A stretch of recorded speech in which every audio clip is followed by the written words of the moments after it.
Wel, shwmae pawb and croeso y coginio ar y hyd. Hello everyone and welcome once again to the Happy Cymru Cook Along. My name is Richard and heddiw today we are doing slow cooker heaven and we are going to be making some wonderful, as you can see on my notice board, Hunter's chicken. Yes, the pubs and restaurants might not be open, but you can easily make the pub classic Hunter's chicken in your trusty slow cooker.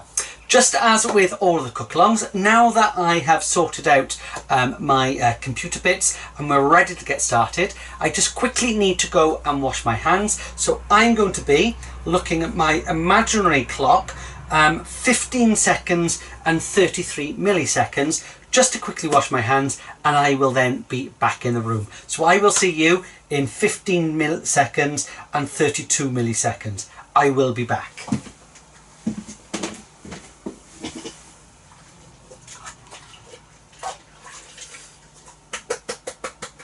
Well, Prynhanta pawb, if you've just joined us, I'm just quickly washing my hands and I will be back in the room. This afternoon, as you can see on my glamorous notice board, we're doing that pub classic Hunter's chicken, which we are going to serve with some potato wedges and a lovely little green salad.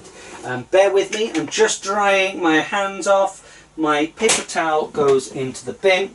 I can pop a little bit of antibacterial gel on my hands and you'll be pleased to know that I am now back in the room. So, as always with the cook-alongs, in a couple of moments I'm going to start off with my official part and then it really will go downhill from there. So my official part this afternoon is Prynhanta pawb and croeso y coginio ar y hyd. Hello everyone and welcome once again to the Happy Cymru Cook Along. My name is Richard and heddiw, as I've already mentioned about 3 times today, we are doing that pub classic, which is that Hunter's chicken, which we're going to serve with the potato wedges and a lovely green side salad as well. And we're going to do it in the quickest way possible. We're actually going to do it in the trusty slow cooker. And I've got one that I've had cooking for the last few hours, and this room really does smell absolutely blasus iawn, super tasty. So I'm hoping that if I just click that button just there, yes it has, the recipe card for our Hunter's chicken has just come up on the screen, just on the side for you, just over there, and I've got my larger recipe card on my screen just to the side, and you can see that for a large family size meal you will need 4 chicken breasts, and that's what I class as a large slow cooker recipe, which is your 3 litre sort of slow cooker. I'm going halves today, because I've got one that I made earlier as well, so I'm going to be using a 1.8 litre slow cooker, and obviously the recipe card for that, for the half quantity, is available on the website as well, but I will flit between the two. Basically, the first things that we are going to have to prepare is our chicken and our bacon, and we're going to wrap the bacon around the chicken. Then we've got our really quick and easy sauce, and you can see if I count my ingredients just there, we only need 7 or 8 different ingredients for our sauce, and I promise you this is absolutely blasus iawn. And the great thing about doing the slow cooker, you can put it on first in the morning, prepare it the night before, put it on first in the morning and just let it do its thing throughout the day. So if you're back in work or you're going out for the day, now that we are allowed out, it's a great recipe, and I promise you, you and the kids are gonna absolutely think it's blasus iawn. So let me get started with the first bit, which is our chicken. And I've already done a little bit of preparation so that I'm not handling the chicken too much this afternoon. So what I have already done, I'm just going to pop that into my little waste bin just over there. I've got 2 little miniature sort of chicken breasts that I bought a pack of 4, and that's how big they were, but there we are. That'll teach me for buying them on special offer. And we've got 2 rashers of bacon just there. To give it that extra smoky sort of flavour, I've chosen today to use some smoked bacon, and you can see that I've taken off the streaky sort of bit which has got the more fat on it. In actual fact, don't tell that anyone, but I'm having it for sandwiches tomorrow, right? But this works really well. So literally the first thing that we're going to do, and I'm going to do this on my little red board just there, is I'm just going to wrap the bacon around the little pieces of chicken, and then I can get my hands washed more or less straight after that. So I've just got my little bit of chicken just there, and I'm going to wrap my bacon around, and you've got two choices when you're wrapping your bacon round. You can either just leave it like that, however it's highly likely to come off in the slow cooker. So all I've got is just a couple of cocktail sticks. You could use a kebab stick if you wanted to, and I'm just going to skewer that on straight through the middle, and that keeps the chicken and the bacon all in place. And if I pop them onto there just as so, we will take them out afterwards. You can see that they're now skewered with all together just as so. So let me go and wash my hands, and I will be back in the room. Obviously it's really important to make sure that you're washing your hands after touching raw meat. So let me just dry my hands on that paper towel. That one goes into there. A little bit more anti-bac on my hands. I can get that rid of that just there, and I'll just give my table area just a little wipe over as well. So let me just do that just to make sure that we're not spreading any germs and bacteria. So I've got my chicken sorted. The next thing that we need is we need to sort out our sauce, right? And if you've ever had Hunter's chicken, you'll know that you've got that lovely sweet barbecue sort of flavoured sauce around your Hunter's chicken, and then you've got the cheese on top. We're doing all of that today, right? And I promise you it really is cowing lash, right? So for our sauce, what you're going to do, you can pop this straight into the slow cooker. So I've got on the list just there, it says 300 mils of passata. You could use canned tomatoes, but passata will give you that lovely sort of smooth sort of sauce. And so I'm going to add, as I'm doing a quarter or half a recipe, I've got 150 mils just there. Obviously you'll use 300 mils for that afterwards in a larger slow cooker. So you can see that I've just filled that up just like that. Then we're going to start to make that barbecue flavoured sauce. I'm not going to add any tomato ketchup or any barbecue sauce because that's just adding extra sugar to the dish. So the first thing we're going to add is we're going to add a little bit of light soy sauce. This is a source of salt. It's also going to give it that sort of soury and barbecuey sort of flavour. It's all going to help together. So your recipe card says to add 2 dessert spoons. I'm just going to add 1 level dessert spoon for half quantity and a bit for luck, right? Then I've got my tomato puree. Again, yours recipe card, if you're doing a full recipe, will tell you 3 dessert spoons. I'm just going to add just 1 just there and a half dessert spoon just like that. Okay, then we've got our other flavours. Then probably the most important one that we're using today is our smoked paprika, because that's going to give you that barbecue sort of flavour, right, that we're always looking for. And again, you need 2 heaped spoonfuls or 1 heaped dessert teaspoon if you're using a half quantity. I've also got some garlic granules. As you know, these are my favourite new ingredient, and as long as it says granules, then we're okay to use it. Try not to use the garlic salt, but the garlic granules are fantastic. And half a sort of teaspoon of garlic salt is equivalent to 1 clove of garlic, right?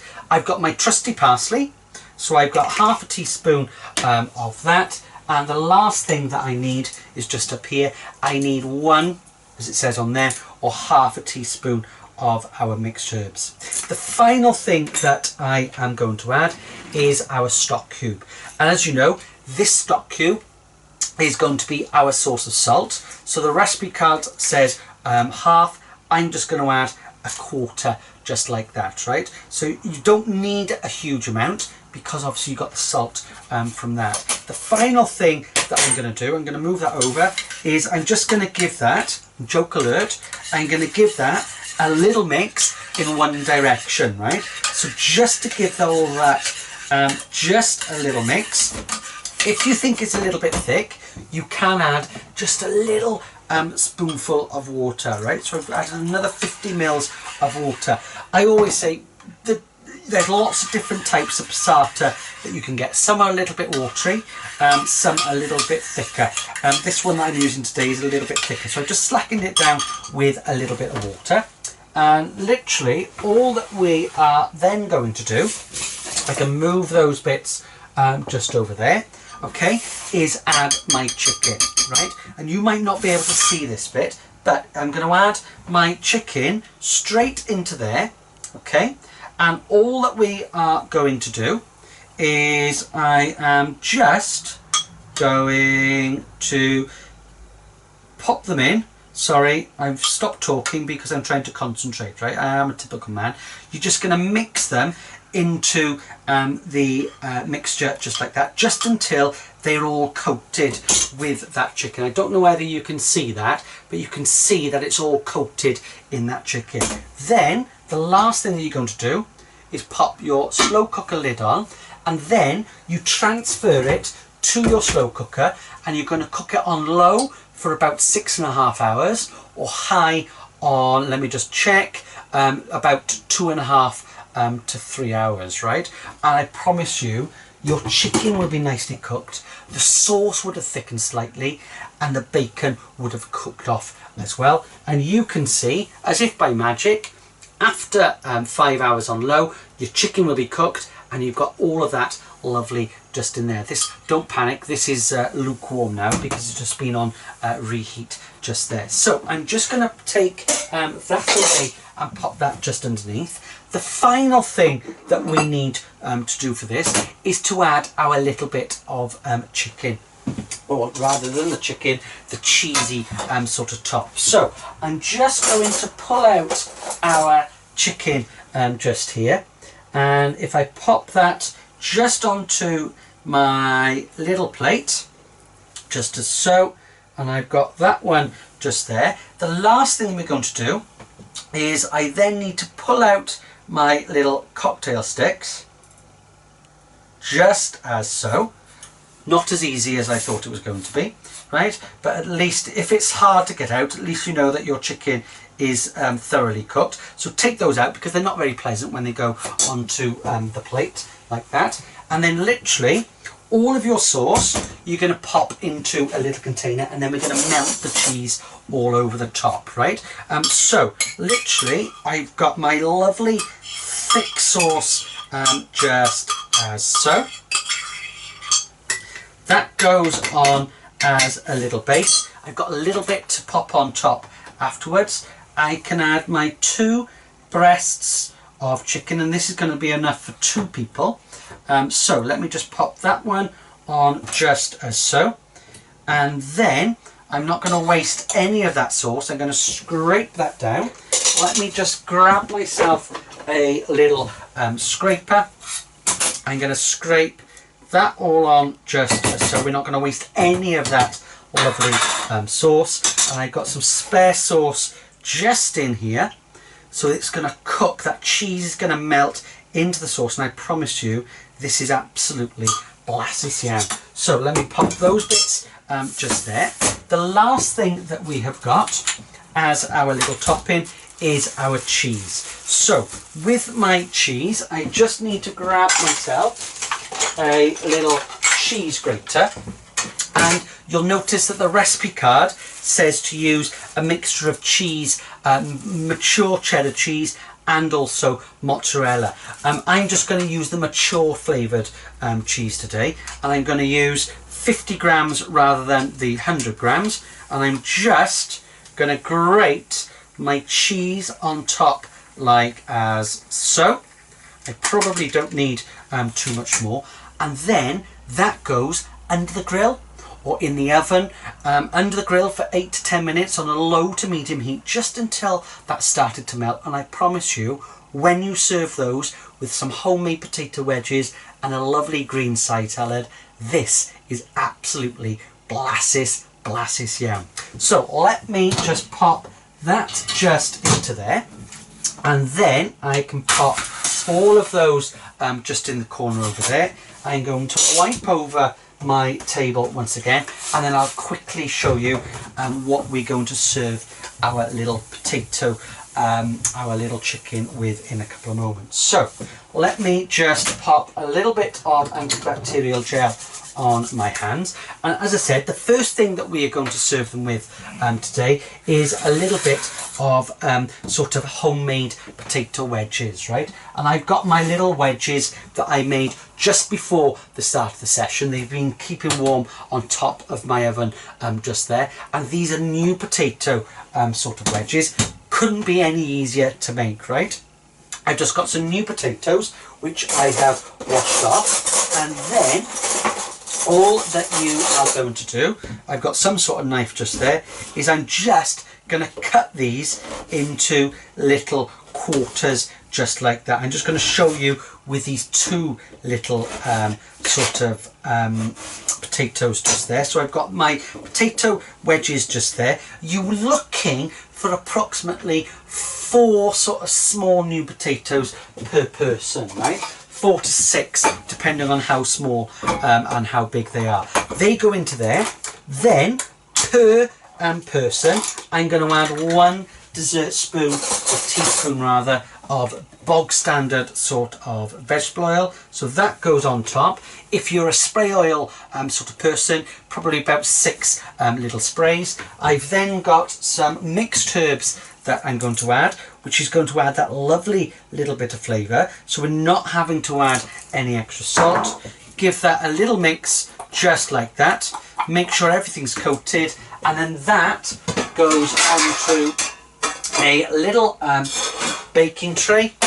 And I always like to pop these with the skin side down, and if you put the skin side down, they're less likely to stick to the tray, and you have a nice crispy skin as well. They all go on there, 190 degrees, that's gas mark 5 in the oven for between 20 and 30 minutes, depending on how fast and how hot your oven gets. And they are absolutely delicious. No pre-cooking whatsoever, just cut them up, coat them in the oil, bang them in the oven, right? Really, really quick and simple. And you end up with these delicious little crispy potato wedges. And you can see that the skins of the potato haven't stuck to the tray, and I promise you they are absolutely blassis yum, right? Now then, the last thing that we're going to do, I'm just going to pop that just over there, is I'm going to serve my little salad, a salad with our can't remember what we're making, hunter's chicken, right? So I just got some pepper just here, and I'm just going to do little slices of pepper, and then I'm going to cut those into little dice pieces. And when it comes to peppers, I've got a green one just here. If you don't like the green ones because they're quite bitter, right, then go for the yellow or the red ones, because the more red in colour they are, the sweeter and more ripe they are. I've just got some little cherry tomatoes that I'm just going to halve just there as well. Excuse me. Ooh, a bit of a sneeze then. I just washed my hands. Don't know where that sneeze came from. And literally all that I'm going to do is I've got my little spring onion, remove the outside layer, so top it and tail it, and then literally I've got some spring onion that I'm going to add just up on there. So with my spring onion, I would always go all the way to the top, so where it feels like a rubber band, that's where I would normally stop cutting. So it's starting to feel a little bit rubbery. You can see that's the only bit that I am discarding, and I've got some little gem lettuce just there, and we're going to leave that as it is, right? To go with all of those, I have got a little dressing, and I know that I've made dressings with you before, but just as a little quick reminder, Okay, it's 2 parts oil to 1 part sort of vinegar. So I'm going to do it in my little pot just here. I'm going to make a double portion, so I'm going to use 4 parts oil and 2 parts sort of vinegar, right? So I've just got some balsamic vinegar just there. I'm going to add 1 spoonful and 2 spoonfuls just like that. So I'm then going to infuse it with other flavourings, right? So what have I got just here? I've got my trusty little paprika. I'm going to add a little bit of my mixed herbs, and then the final thing that we're going to add is our trusty little bit of parsley. And then the great thing about doing it in a little pot like this, or a little jam jar or whatever, is you can pop the lid on, give it a really good shake, and you end up with your little dressing just like that, right? And the great thing about that is you're not going to use it all at once. You can always leave it in the fridge afterwards, right? So I have got a little plate just over here, and I'm going to, my chicken has cooked off really nicely, and you can see that we have got our melted cheese over the chicken, and it really does smell absolutely blassis iawn. In actual fact, what I am going to do is, I don't normally use my phone during these sessions, but before I destroy this picture, this dish, I'm just going to take a little picture of that as it is now, and then I can show it on the screen on the Facebook page afterwards. So we've got that one just there. I'm just going to pop on a little bit of my salad to start with. So I'm going to pop those bits just there. I've got a little bit of my salad. So that one goes just there. I'm going to add some tomatoes to that. I've got some spring onion, and I've also got my green pepper rather. I'm going to add my chicken in a moment. I have got my little potato wedges. I'm going to add my chicken right at the end, because it will need to cool just slightly. I've got my little potato wedges just going on just there, and these were and as I said, I'm making enough for 1 person today. And then with my little Hunter's chicken, I'm just going to separate that cheese out. Make sure you've got one with half of your chicken on it. So that goes on there just as so. I can add a little bit of that barbecue flavoured sort of sauce. That goes on just there, just as so. And you can see I'm going to finish it off. I've got a little blob just there, so I'm just going to add a little bit extra just like that. I'm going to finish it off with our little bit of trusty parsley all over the place, a little bit of our final bit of salad dressing to go on the salad, and then you have got your little Hunter's, or should I say slow cooker Hunter's chicken, served with homemade potato wedges and a little side salad just there. And I promise you, this smells absolutely cow and lush, and is really blassis iawn. Well, I hope that you have enjoyed today's cook along. I'm off to have Hunter's chicken for my evening meal tonight. Don't forget that all the recipe cards are available on the Facebook page as well as our website. I look forward to cooking with you again in the future. I think on Monday session we are actually celebrating, we're doing another chicken dish because it is International Garlic Day on Monday, and we're going to be doing some homemade healthier chicken Kievs, and I promise you they are absolutely blassis iawn. So that all that leaves me to say is diolch yn fawr iawn. Thank you very much for watching, and I will see you very soon. coginio hapus.